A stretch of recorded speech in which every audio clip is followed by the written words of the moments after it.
መኪና መቅደም ይሁን አይቻልም። በቃ ድፍን ከሆነ ማለት አይቻልም። ይሄ እያንዳንዱ ለመያዝ በጣም ያስጠላልና ኮንሰፕት ከያዛችሁ አንደኛ ደረጃ ምን ማለት ነው፣ ሁለተኛ ደረጃ ምን ማለት ነው፣ ሶስተኛ ደረጃ ምን ማለት ነው፣ ከዛ ደግሞ የከተማ ክልል ውስጥ ምን ማለት ነው ብላችሁ ከያዛችሁ ከዛ ይሄ ቁጥር ሸምደላችሁ በቃ አለቀ።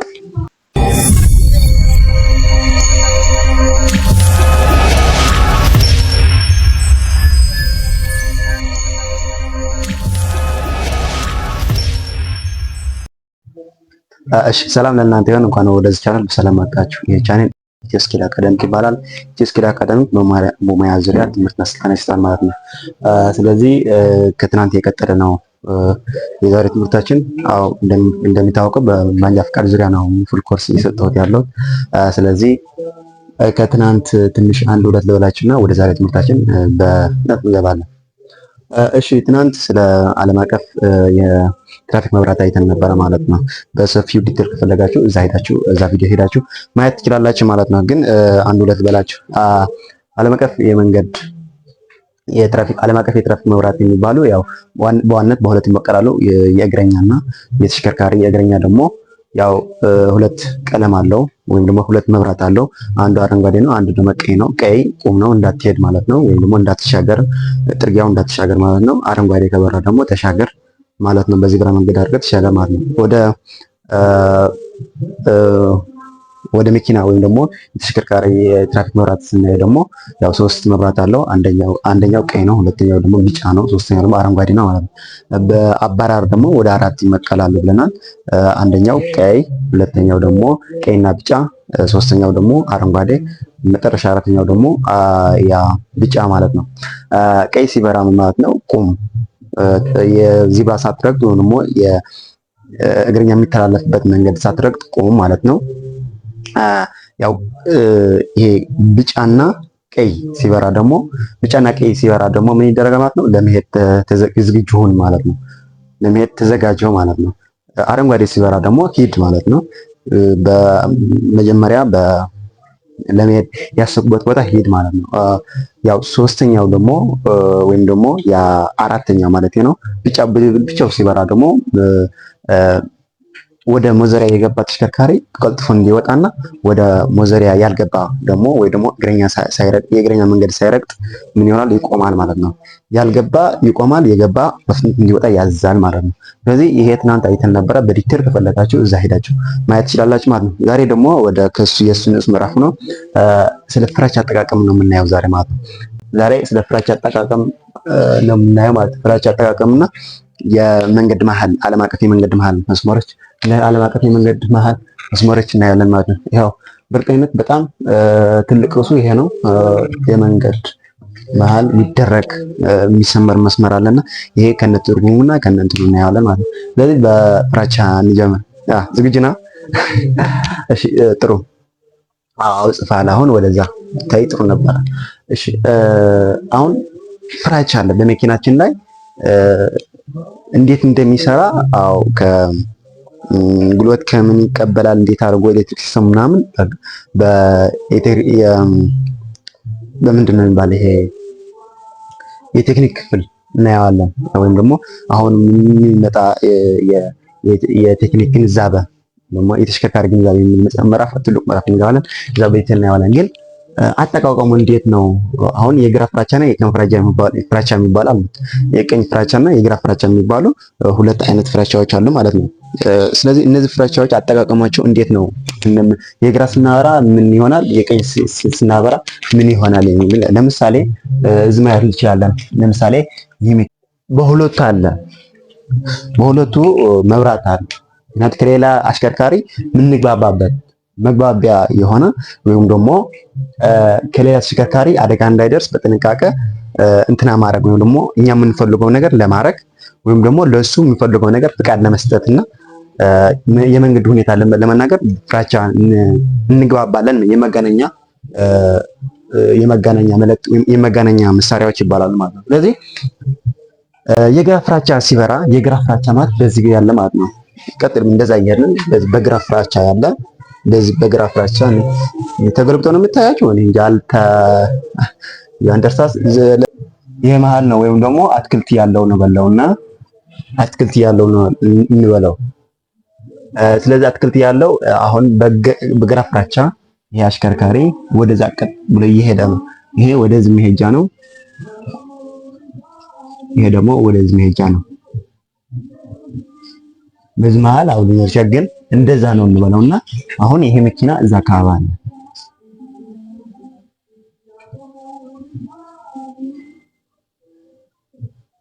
ይሄ መኪና እዛ አካባቢ አለ። ታያችሁ ከሆነ እዛ አካባቢ አለ ማለት ነው። እዛ አካባቢ መኪና አለ። ስለዚህ ለመቆም ከፈለገ ወዴት ነው የሚቆመው? ወደ ግራ ነው። ወደዚህ ነው ተጠግቶ ነው የሚቆመው እንጂ ወደዛ መቆም አይቻልም። በአንድ አቅጣጫ ሲሆን አው ይቻላል። ይሄ ግን በእንትና ስለሆነ ማለትም ሁል ጊዜ በየት ነው የሚቆመው? በግራ። ስለዚህ ወደዛ እዛ አካባቢ የሚቆም ከሆነ ምን ያደርጋል ማለት ነው? ይሄ መብራት ያበራ። በዚህ የሚመጣ የነበረ ተሽከርካሪ ምን ያደርጋል ማለት ነው? ፍጥነት ይቀንሳል። ለዛ ሳልፎ በዛ አድርጎ እንዲሄድ ያደርጋል።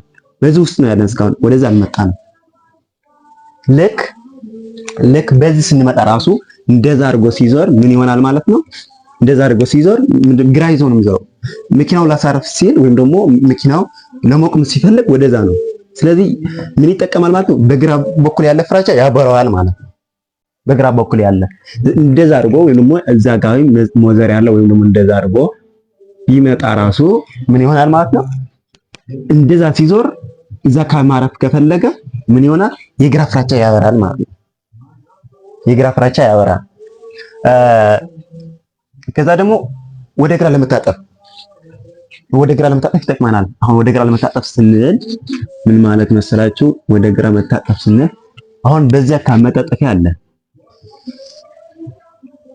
ይህ መኪና በዛ አድርጎ እንደዛ ቀጥ አድርጎ ወደዛ መሄድ ከፈለገ ምን ያበራል ማለት ነው? የግራ ፍራቻ ያበራል። ይሄ ጥፍት ብርት ያደርጋል። ይሄ ፍራቻ ማለት እንደ ስክሪን ላይ እንደምታዩት ማለት ነው። ስለዚህ ይሄ መኪና ወደ ግራ የሚታጠፍ ከሆነ ምን ያደርጋል ማለት ነው? የግራ ፍራቻ ያበራል ማለት ነው። ይሄ ቀላል ነው ብዬ ነው የማስበው እንደኔ። ከከበዳችሁ ደግሞ በደንብ አድርጌ እሰራለሁ። ከዛ ከቀኝ ወደ ግራ ረድፍ ለመቀየር ከቀኝ ወደ ግራ ረድፍ ለመቀየር ማለት አሁን ይሄ ሁለት እንትን ነው ልበለው። ለምሳሌ ከቀኝ ወደ ግራ ረድፍ ለመቀየር አሁን ይሄ እንትን አለ።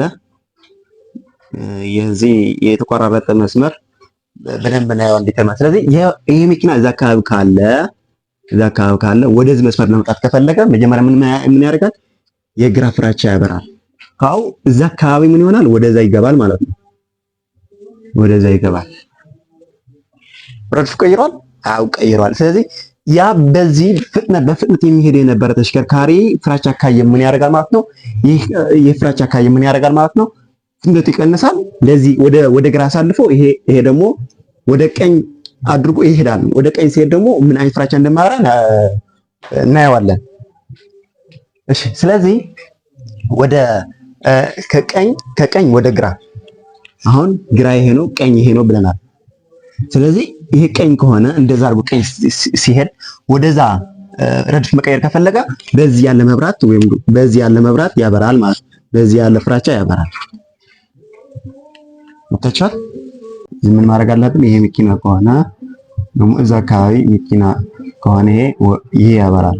ወደ ቀኝ መቆም ከፈለገ ማለት ነው። እዛ አካባቢ ቆማል ማለት ነው። በቀኝ በኩል ያለ ያበራዋል። ምክንያቱም ወደ ቀኝ ታጠፍ ከሆነ ማለት ይሄ በጣም ሲምፕል ነው ማለት እነዚህ በጣም በእርግጠኝነት ሸውዳሉ ይመጣሉ። ፈተና በጣም ይመጣሉ። ግን ምን ማድረግ አለብን? መሸምደድ አለባቸው። ከዛ ወደ ቀኝ ለመታጠፍ ያው ይሄ እንዳልኳችሁ በዛ አሁን ይሄ ተሽከርካሪ ወደ ቀኝ ታጠፍ ከሆነ ይሄ ተሽከርካሪ ነው የሚበላውና ይሄ እንደዛ አድርገው ወደዚህ ታጠፍ ከሆነ ወደ ቀኝ ታጠፍ ከሆነ የቀኝ ፍራቻ መብራት አለበት። ልክ እንደዛው በቀኝ ዙረው ለመመለስ ደግሞ እንደዛ ከሆነ የቀኝ ፍራቻ መብራት አለበት። ስለዚህ ይሄ ነው። ሌላ ምንም እንትን ያለው። ስለዚህ ጻፉ እንትና ማድረግ አለበት። አዎ ሳለው ስትስለው በጭንቅላት ነው የምትስለው። በዚህ ብቻ አይደለም። ላንተ በዚህ ብቻ ይመስላል። ግን ድብቁ አእምሮ በጣም እየሰራ በስል ነው የሚገባው። የምሬ ነው የምነግርህ፣ ቀልድ የለም በዚህ። ከዛ ከግራ ወደ ቀኝ ማለት አሁን እዛ አካባቢ የነበር ተሽከርካሪ ከግራ ወደ ቀኝ አሁን በዛ አካባቢ ግራ ነው ያለ፣ ይሄ ግራ ነው። ስለዚህ ይሄ ተሽከርካሪ ወደዛ ለመቀየር ፈልጎ እንደዛ ያለ። ስለዚህ ምን ማድረግ ወደ የቀኝ ፍራቻ አብርቶ መልእክት መስተላለፍ አለበት ለኋላ ተሽከርካሪ ማለት ነው። ለሱ መብራት አብሮቶ ምን ያደርጋል? ወይ ፍራቻ አብሮቶ ምን ያደርጋል ማለት ነው? መልእክት ያስተላልፋል። እሱ ደግሞ ፍጥነት ይቀንሷል። እሱ እንዲያልፍ ወደዚህ እንዲያልፍ ወደ ቀኝ እንዲያልፍ ያደርጋል ማለት ነው። ከዛ ተሽከርካሪ ለማስቀደም ተሽከርካሪ ሁልጊዜ የሚቀድመው አባብ ይሄ በአንድ ምንድነው ባለ አንድ አቅጣጫ ከሆነ ይለያያል። በግራና በቀኝ መቅደም ይችላል ማለት ነው። ባለ አንድ አቅጣጫ ከሆነ እሱ እናየዋለን በፊት። ግን አሁን ዝም ብሎ በአንድ ሴት እንደዚህ አይነት የተከፈለ ሲሆን ግን ምን ይሆናል ማለት ነው? ተሽከርካሪ መቅደም ከፈለገ በግራ በኩል ብቻ ነው የሚቀደም ተሽከርካሪ መቅደም ያለበት።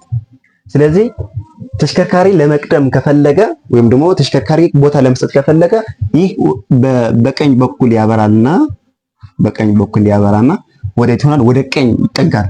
ይህ ተሽከርካሪ ደግሞ አልፎ ይሄዳል ማለት ነው። ፈጣን ሊሆን ይችላል፣ የአደጋ ሊሆን ይችላል፣ አምቡላንስ ሊሆን ይችላል፣ የተለያየ ነገር። ስለዚህ እንዲያልፍ ይፈቅድለታል ማለት ነው። ሁልጊዜ በግራ ነው መኪና የሚቀደመው። ባለ አንድ አቅጣጫ ከሆነ በሁሉም በግራና በቀኝ ይቻላል። በግራና አቅጣጫ ምን እንደሆነ እናያለን። ይህ ከሆነ ግን በመስመር ባለ አንድ አቅጣጫ ካልሆነ ደግሞ ምን ይሆናል ማለት ነው? በአንድ እንትና ይሄዳል ማለት ነው። በግራ በኩል ብቻ ያስቀድማል። እንዲታስቀድም ያስፈልግ በግራ በኩል እንዲቀድም ይፈቅዳል ማለት ነው። እሺ እነዚህ ካየን ይሄ በስክሪን ላይ እንደምታዩ እንደዛ አድርጎ መሄድ ይቻላል። ቀላል ነገር ነው። እሺ አሁን የምናየው ደግሞ በጣም የሚገርመኝ በዚህ ርዕስ አይተርፋላችሁ እርግጠኛ ነኝ። ይህ ደግሞ ሀገር አቀፍ የፈጣን ወሰን ህግ ይህ የተሽከርካሪ ክብደት፣ የመንገዱ ሁኔታ፣ እንደ ተሽከርካሪ አይነት፣ እንደ ተሽከርካሪ ክብደቱ፣ እንደ ሁኔታው እንደ ሀገሩ ይለያያል። በሀገራችን ኢትዮጵያ ግን እነዚህ ይመስላሉ ማለት ነው። ስለዚህ እነዚህ ሀገር አቀፍ የፍጥነት ወሰን ገደብ በሁለት ይመቀላሉ። አንደኛ የውስጥ ከተማና ሁለተኛው ደግሞ ከከተማ ክልል ውጪ የሆኑ ማለት ነው።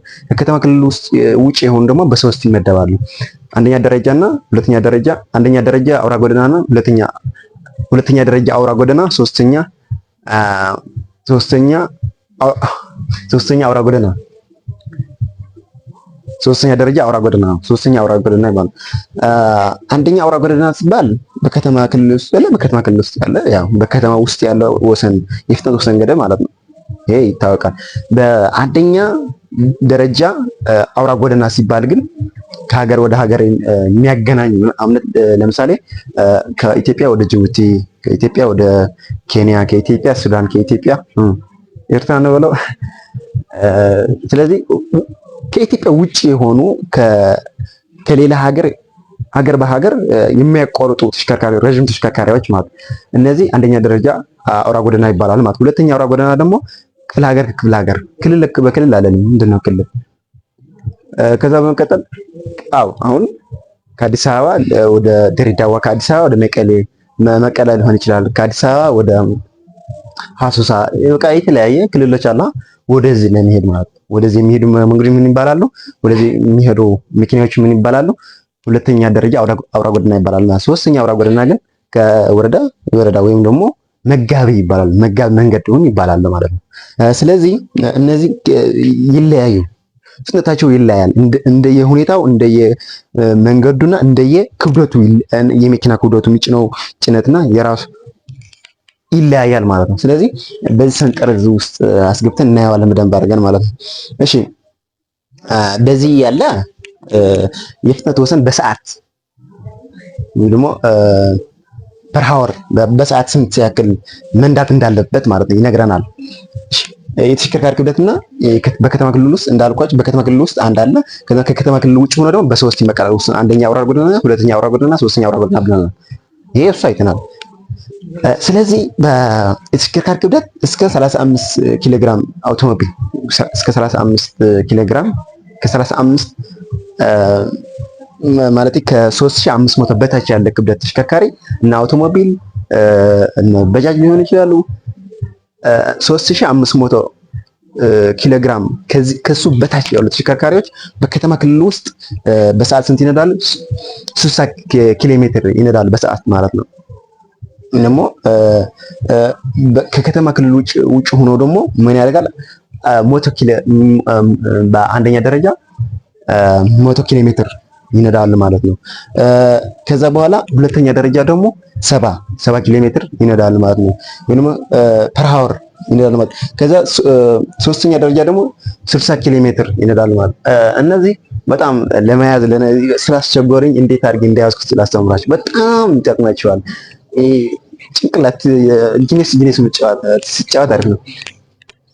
6 በስንት ያህል በከተማ ክልል ውስጥ 60 ማለት ነው። 60 ከከተማ ክልል ውጭ ደግሞ አንደኛ ደረጃ 100 ከከተማ ክልል ውጭ ሆኖ ሁለተኛ ደረጃ ደግሞ 70 ብለናል። 70 ሶስተኛ ደረጃ ደግሞ 60 ብለናል። ሶስተኛ ደረጃ 60 1 2 3 4 ስለዚህ ይህ ማለት በከተማ ክልል ውስጥ ማለት ነው። በከተማ ክልል ውስጥ ይህ ደግሞ ከከተማ ክልል ውጭ ሆኖ አንደኛ ደረጃ፣ ሁለተኛ ደረጃ፣ ሶስተኛ ደረጃ ማለት ነው። ስለዚህ በሰዓት ስንት መንዳት አለብህ ከተባለ ያው 6 ማለት 60 ማለት ነው። አንድ ማለት ደግሞ 100 ማለት ነው። 7 ማለት ደግሞ 70 6 ማለት ደግሞ 60 ኪሎ ሜትር ማለት ነው። ስለዚህ እነዚህ በዛ መሰረት ሸምድና 6171 አሁን ይሄ እንዴት አድርጌ ያስመሰላችሁ? ትላልቅ ወንድሞች አሉና 3 አሉት። አንድ እህቴ ያለችኛ እነዚህ ደረጃ በየእድሜያችን ደረጃ ይዤ አሁን ከታላቅ ወንድሜ ስንት አለኝ? 6176 አለኝ ብዬ ያዝኩትና ሁለተኛው ወንድሜ ደግሞ 4 8 6 እና 5 ሁለተኛው ወንድሜ ደግሞ 4865 አለኝ ብድር አልኩት። ይሄ አንደኛ ነው፣ ይሄ ሁለተኛ ነው። ሶስተኛ ደግሞ 30 70 50 40 እንደዛ አድርጌ በየራሳቸው እንደ ዕዳ አድርጌ የያዝኩት። አሁን በአንደኛ በከተማ ክልል ውስጥ ሆኖ ከ35 ኪሎ ግራም ከዚህ በታች ያሉ ተሽከርካሪ በከተማ ክልል ውስጥ በስንት ይነዳሉ ካልኩት 600 ነው። 60 ኪሎ ሜትር ይነዳል። ሁለቴ ከከተማ ውጭ ሆኖ አንደኛ ደረጃስ በ100 ኪሎ ሜትር። እሺ ከከተማ ውጭ ሆኖ ሁለተኛ ደረጃስ 70 ኪሎ ሜትር። ከከተማ ውጭ ሆኖ ሶስተኛ ደረጃስ ይሄ 60 ኪሎ ሜትር ብዬ እንደዛ አድርጌ የያዝኩት ማለት ነው። ስለዚህ ለመያዝ አመች እንዲሆን በዛ አድርጋችሁ መያዝ ትችላላችሁ ማለት እንደ ዕዳ ትይዛሉ። ይሄ መቼም ሁላችን ነገር ይገባችኋል። ቁጥሩ ይሄ እያንዳንዱ ለመያዝ በጣም ያስጠላልና ኮንሰፕት ከያዛችሁ አንደኛ ደረጃ ምን ማለት ነው፣ ሁለተኛ ደረጃ ምን ማለት ነው፣ ሶስተኛ ደረጃ ምን ማለት ነው፣ ከዛ ደግሞ የከተማ ክልል ውስጥ ምን ማለት ነው ብላችሁ ከያዛችሁ ከዛ ይሄ ቁጥር ሸምደላችሁ በቃ አለቀ፣ በዛ ያልቃል። ስለዚህ ሁለተኛ ስንሄድ ከ3500 በላይ እስከ 7500 የሚመዘኑ ተሽከርካሪዎች በከተማ ክልል ውስጥ 40 ኪሎ ሜትር በሰዓት ይሮጣሉ ማለት ነው። ከከተማ ክልል ውጭ ሆኖ ደግሞ 80 ኪሎ ሜትር በሰዓት ይነዳሉ። ከዛ በኋላ ከከተማ ውጭ ሆኖ ሁለተኛ ደረጃ ደግሞ 60 ኪሎ ሜትር ይነዳሉ። አሁን ከከተማ ውጭ ሆኖ ደግሞ ሶስተኛ ደረጃ ወይም ደግሞ ምንድነው ይባል ይሄ ከወረዳ እስከ ወረዳ ደግሞ በ50 ኪሎ ሜትር ይነዳሉ። ወይም ደግሞ በሰዓት በአንድ ሰዓት ውስጥ በሰዓት 60 ኪሎ ሜትር 50 ኪሎ ሜትር ይነዳሉ ማለት ነው። እሺ እንቀጥል። ሶስተኛ ደግሞ ከ7500 በላይ የሆኑ ረጅም ተሽከርካሪ ሊሆን ከሱ በላይ የሆኑ በከተማ ክልል ውስጥ 30 ከከተማ ውጭ ሆኖ አንደኛ ደረጃ ደግሞ 70 ኪሎ ሜትር ከከተማ ውጭ ሆኖ ሁለተኛ ደረጃ ደግሞ 50 ኪሎ ሜትር በሰዓት ይነዳሉ። ከከተማ ውጭ ሆኖ ሶስተኛ ደረጃ ደግሞ ወይ ደግሞ ሶስተኛ አውራ ደረጃ ደግሞ 40 ማለት ነው። ስለዚህ እዚህ የሚታዘቡት ወይም ደግሞ ይሄ ፍጥነት ሲጨምር አይደለም ክብደት ሲጨምር ፍጥነት ይቀነሳል። ታቻል ፊዚክስ እንማራለን። አንድ ምዕራፍ ራሱ የቻለ እንማራለን በደንብ አለ።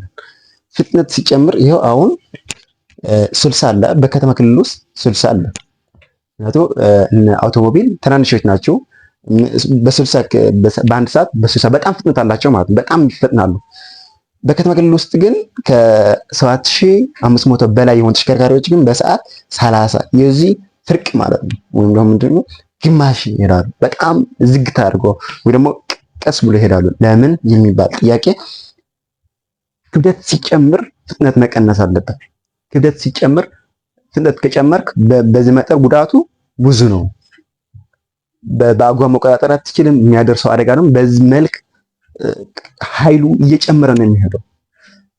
እንማራለን ስለ ኪኔቲክ ኃይል ስለ እንዴት አድርጎ ነው መጠን አካል ሲጨምር እንዴት አድርገው ነው የሚያደርሰው ጉዳት እየጨመረ እንደሚሄድ ይሄ በደንብ አድርገን እናያለን። ስለዚህ ይህ ይመስላሉ እንዳልኳቸው። ይቺ ሜላ ግን የያዟት በጣም አስፈላጊ ናት። አንድ ቲፕ ሰጣችኋ ኮሜንት ላይ ጻፍልኝ እንዴት አያችሁ ይሄ ነገር ማለት ነው። ስለዚህ ያለህ አማራጭ በራስህ የሆነ ነገር በሚገባ አድርገህ መረዳት ነው። ሌላ እንትን እዚህ አንደኛ ደረጃ ወደ የፍጥነት ወሰን ገደብ በሁለት ይቀራል። በከተማ ውስጥና በከተማ ክልል ውጭ ብለናል። ከከተማ ውጭ ደግሞ በሶስት ይቀራል።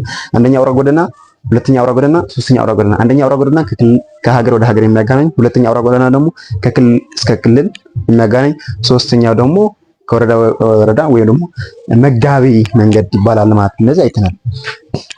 እሺ በመቀጠል ወዴት የምንሄድ ማለት ነው። ዛሬ ደግሞ በጣም ምክንያቱም እነዚህ የግራ ፍራቻ የቀኝ ፍራቻ እነዚህ ፍራቻዎች ሲባላሹ ወይም ደግሞ ለእይታ አመቺ በማይሆንበት ቦታ የእጅ ምልክት እንጠቀማለን አንዳንድ ጊዜ ማለት ነው። ስለዚህ ስክሪን ላይ እንደምታዩት የነዚህ አጋጣሚ የፍራቻን ካልተሰራ በእጃችን መልእክት ማስተላለፍ እንችላለን ማለት ነው። ይኸው ስክሪን ላይ አላችሁ ማየት ትችላላችሁ ማለት ነው። እሺ ስለዚህ አሁን የምናየው ምንድነው ዓለም አቀፍ የመንገድ ላይ መስመሮች፣ ዓለም አቀፍ የመሃል መስመሮች። አሁን መሃል ላይ የተሰመሩ መስመሮች አሉ። ምንድነው ጥቅማቸው? የተለያየ መስመር አለ፣ የተለያየ መስመር፣ የተለያየ አሰማመር አለ። የነዚህ አሰማመር የነዚህ ፍቻቸው ወይም ደግሞ ጥቅማቸው ምንድነው? ምንስ መልእክት ያስተላልፋሉ? አሁን በግልጽ እናያለን ማለት ነው። ስለዚህ በመንገድ ላይ የሚሰመሩ ዓለም አቀፋዊ ይዘት ያላቸው ሲሆኑ አገልግሎታቸው ዓለም አቀፍ ይዘት ያላቸው እንደ አሁን ሀገር አቀፍ አይደለም። እንደዚህ ወሰን የፍጥነቱ ሀገር አቀፍ የወሰን ገደብ ይሄ ሀገር አቀፋዊ ነው። ወይም ደግሞ የፈጠን በጅቡቲ ላይ ሰራ ይችላል፣ በካናዳ ላይ ሰራ ይችላል፣ በጀርመን ላይ ሰራ ይችላል። ይሄ ግን ይሰራል ዓለም አቀፍ ነው፣ እንደ ዳር ምልክቶች ማለት ነው። ስለዚህ ዓለም አቀፍ ይዘት ያላቸው አገልግሎታቸው ደግሞ አንደኛው መንገድ ባለ አንድና ባለ ሁለት ለማድረግ ወይም ደግሞ መንገዱ ወደ ሁለት ለመንቀል። ይሄ ዝም ብሎ መንገድ አለ።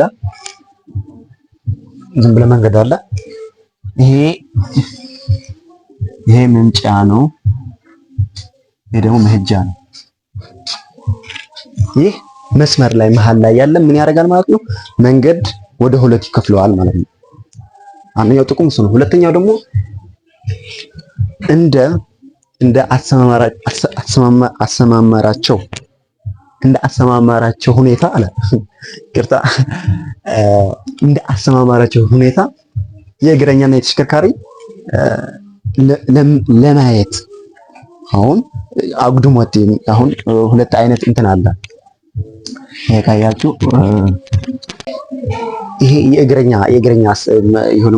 መስተላለፊያ መንገድ። አንዳንድ ጊዜ ግን ምን ያደርጋሉ? የዓለም አቀፍ የመንገድ ዳር ምልክቶች ተክተው መልእክት ያስተላልፋሉ። ወይም ደግሞ ለእይታ አመቺ በማይሆንበት ቦታ ወይም ደግሞ በማይመች ቦታ ለዓለም አቀፍ የመንገድ ዳር ምልክቶች ተክተው መልእክት ያስተላልፋሉ ማለት ነው።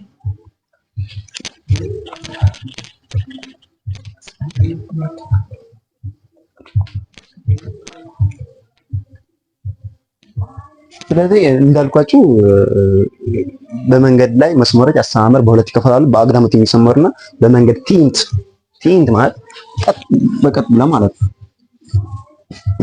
የሚሰመሩ መስመሮችና አግዳሞት ደግሞ ወደዚህ ማለት ነው። አግዳሞት የሚሰመር የእግረኛ ነው። ቲንት የሚሰመር ደግሞ የተሽከርካሪ ነው።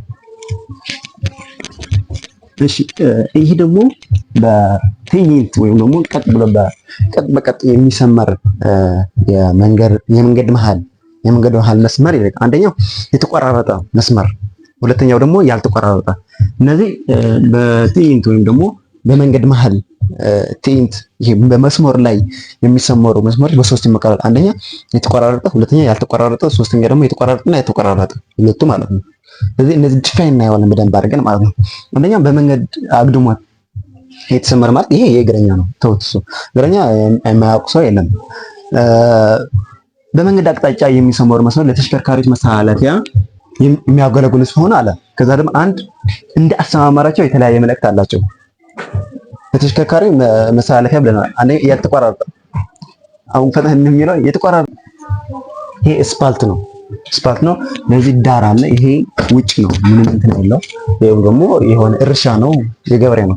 ይሄ ግን መሀል ላይ እንትን አለ፣ ይከፈላል ማለት ነው። ስለዚህ የተቆራረጠ መስመር እንደዚህ አይነት መስመር ሲያጋጥማችሁ ይሄ ነጭ ነው፣ ይሄ ጥቁር ነው። ይሄ መሀል ላይ ግን ጥጣብ ያለ ወይም የተቆራረጠ መስመር ምን አለ? ነጥብ ሆኖ በቀይ በማለት በነጭ የተሰመረ ማለት ነው። ስለዚህ ከዛ ተገቢው ጥንቃቄ በማድረግ ዙሮ መመለስ እና መታጠፍ መኪና መቅደም ይቻላል። ይህ በጣም ቀላል ነው። እንደዚህ አይነት ሲያጋጥማችሁ ይሄ መሀሉ የተቆራረጠ ማለት የተቆራረጠ መስመር በነጭ ነጥብ ካለ መኪናችሁ ምን ማድረግ ትችላላችሁ? ይሄ መኪና ነው ካልነው፣ ለምሳሌ ይህ መኪና ፍራቻ አሳይቶ ባለፈው አይተናል። ፍራቻ አሳይቶ ተገቢ የሆነ ጥንቃቄ በማድረግ ምን ማድረግ ይቻላል? አንደኛው ዙረ መመለስ ይቻላል። እንደዛ አጋጣሚ ደግሞ በዚህ ጥርጊያ ካለ ይህ መኪና ወደዛ መሄድ ይችላል። መኪና መቅደም ይችላል። እንደዛ አድርጎ አይታችኋል። ይሄ መኪና ነው የሚባለው ብለናል። ይሄ መኪና ነው።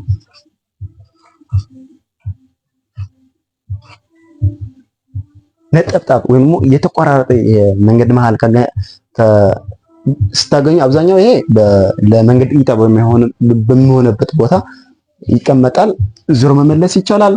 ተገቢ ጥንቃቄ በማድረግ ማለት ፍራቻ በማሳየት ከኋላ ያለና ከፊት ያለ ተሽከርካሪ በደንብ አይተን ወደ ኋላ ዙሮ መመለስ እንችላለን። ወደ ግራ መታጠፍ ተጣጥፈን መሄድ እንችላለን። መኪና መቅደም እንችላለን። ይዛችኋላ። ጥሩ ሳሉት፣ የምር የሳሉት በራሳችሁ ሳሉት። ስትስሉ በድብቁ አእምሯችን የሳላችሁ። እሺ እንቀጥል።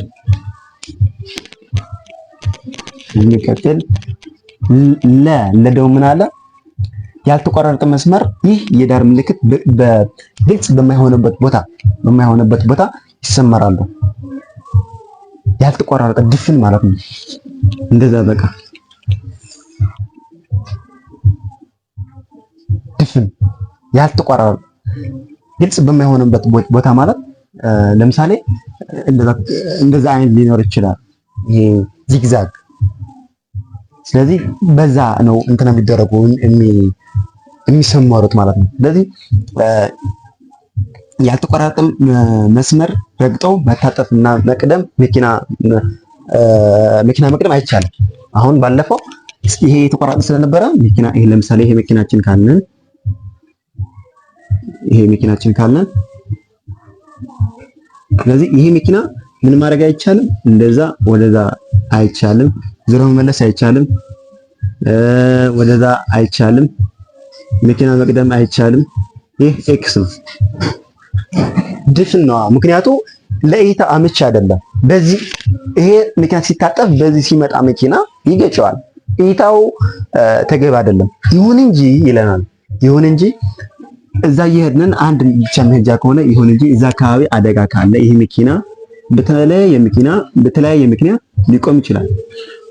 ጎማ ሊነፍሰው ይችላል። የተለያየ ምክንያት ሊያጋጥመው ይችላል። ይሄ መኪና ተገቢ ጥንቃቄ በማድረግ ክላክ በማድረግ ነው ወይም ደግሞ በሰው በማለቅ ፊት ለፊት ሊሆን ይችላል።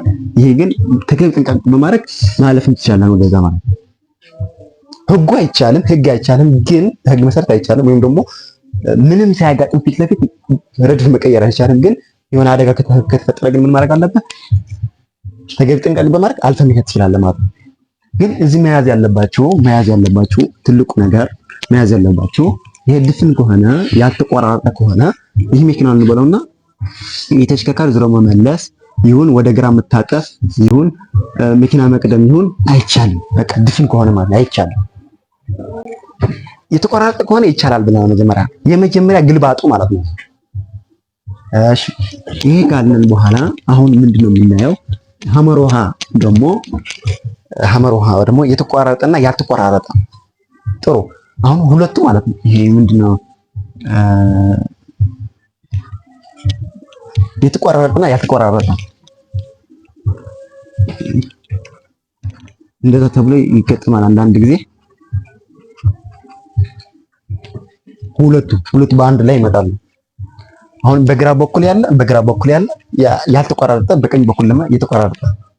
ስለዚህ ይህ መኪና ምን ያደርጋል? ይሄ ምሳሌ ይሄ መኪና እንበለውና ይህ መኪና ነው እንበለው። ይህ ተሽከርካሪ ምን ማድረግ ይቻላል? ዞሮ መመለስ ይቻላል፣ ወደ ግራ መታጠፍ ይቻላል፣ መኪና መቅደም ይቻላል። ምክንያቱም በሱ ፋንታ በዚህ ውስጥ ያለ ተሽከርካሪ ምን ይሆናል ማለት ነው? የተቋረጠ መስመር ስላለው ዞሮ መመለስ ይቻላል፣ መኪና አልፎ መሄድ ይቻላል። ተገቢ ጥንቃቄ በማድረግ ነው እንጂ ዝም ብሎ እንደዛ ስላለ ዞሮ መታጠፍ አይቻልም። ተገቢ ጥንቃቄ በማድረግ ምን ያደርጋል? ወደ ግራ መታጠፍ ይቻላል፣ ወደ ኋላ መታጠፍ ይቻላል፣ ወይ ደግሞ ዞሮ መመለስ ይቻላል። ፊት ለፊት መኪና ለመቅደም ይቻላል። ያዙት። ይሄ እንደዛ ካለ ሌላኛው ደግሞ ለምሳሌ ይህ ምን ያደርጋል? የተቋረጠ ያልተቆራረጠ። ይሄ ደግሞ በዚህ ከሆነ ለምሳሌ የተሽከርካሪ እንበልና ወደዛ እንደዛ አድርጎ ዞሮ መታጠፍ አይቻልም፣ ወደ ግራ መሄድ አይቻልም፣ መኪና መቅደም አይቻልም። ምክንያቱም ድፍን ነው ያለበት እሱ። የዚህ ፋንታ ግን በዚህ ያለ ተሽከርካሪ ግን ምን ማድረግ ይቻላል? ምን ማድረግ መኪና መቅደም ይችላል፣ ዞሮ መመለስ ይቻላል፣ ወደ ግራ መታጠፍ ይቻላል። ምክንያቱም በሱ ፋንታ ወይም ደግሞ በሱ ላይን በሱ መስመር ምን አለ ማለት ነው? የተቆራረጠ ነው ያለው። በዚህ መስመር ወይ ደግሞ በቀኝ መስመር ያለ ግን ምን አለው? ድፍን ነው ያለው ወይም ደግሞ ያልተቆራረጠ መስመር ነው ያለው። ስለዚህ ምን ማድረግ አይቻልም? ዞሮ መመለስ አይቻልም፣ መኪና መቅደም አይቻልም፣ ወደ ግራ መታጠፍ አይቻልም። እሱ የሚቻለው ቀጥ ብሎ ፊት ለፊት ያለው መኪና ለሱ ከኋላ ሆኖ ርቀት ጠብቆ ማሽከርከር ብቻ ነው የሚጠበቀው። በጣም ቀላል ናቸው። ስትጽፉ ወይም ስትስሉ በጣም ይገባቸዋል፣ እርግጠኛ ነኝ ማለት ነው። ከዛ ደግሞ ሶስተኛው ይሄ ደግሞ ደሴት ወይም ደግሞ በመስመሩ የተሰራ የትራፊክ ደሴት የሚባላል። ይሄ ደግሞ ለምሳሌ እንደዛ ይደረጋል።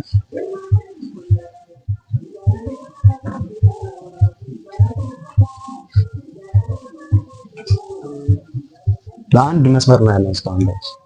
ስለዚህ ይህ ግን በመሃል ደሴት የተሰራ በመስመር የተሰራ የትራፊክ ደሴት።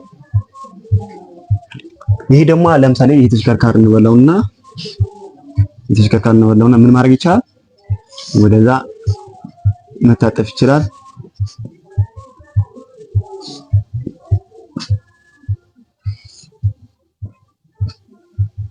ምን ማድረግ ደሴቱ ሳይረግጥ ዞሮ መመለስ ይቻላል። ደሴቱ ሳይረግጥ ማለት ነው። ምክንያቱም ይሄ ኮንክሪት ሊሆን ይችላል። ይሄ ኮንክሪት ሊሆን ይችላል። ኮንክሪት ሊሆን ይችላል። ለኮሪደር ልማት ወይ ደግሞ ምንድነው ይሄ ለአትክልት የተቀመጠ ቦታ ሊሆን ይችላል። ስፋት ላይሆን ይችላል። ኮንክሪት ወይ ደግሞ መኪናው ሲረግጠው የሚባላሽ ሊሆን ይችላል። ስለዚህ ይሄ ምን ማድረግ ይሄ ሳይረግጥ ዞሮ መመለስ ይቻላል። ወደ ግራ መታጠፍ ይቻላል። ፊት ለፊት ደግሞ መኪና መቅደም ይቻላል። ይሁን እንጂ እንደዛ ካለን ይሁን እንጂ ይላል። ይሁን እንጂ ምን ማድረግ አንችልም። ይሄ ደሴት ረግጠን ግን ዞሮ መመለስና ወደ ግራ መታጠፍ እና መኪና መቅደም አይቻልም። ደሴት በመግረጥ ማለት ደሴት በመርገጥ ምን ማድረግ ያለብን ዞሮ መታጠፍ የለብንም። መኪና አልፎ መሄድ የለብንም። ወደ ግራ መታጠፍ የለብንም። ደሴት በመርገጥ ማለት ምክንያቱም ኮንክሪት ሊሆን ይችላል። እንደዛ አይነት እንትን አሉት ማለት ነው። እሺ እንቀጥል። ይሄ ደግሞ ባለ አንድ አቅጣጫ ነው። ባለ አንድ አቅጣጫ ሲባል በጣም ሰፊ ነው። በከተማ ውስጥ ነው የሚገኙ። አብዛኛው በከተማ ክልል ውስጥ ነው። እነዚህ ደግሞ ይሄ እንደዛ አሉት።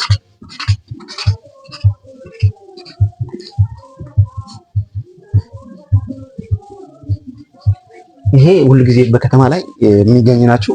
እነዚህ በከተማ መሀል ወይም ደግሞ ትራፊክ በማይበዛበት በጣም ሰፊ በሆነ ጥርጊያ ነው የሚሰመሩት እነዚህ ማለት ነው።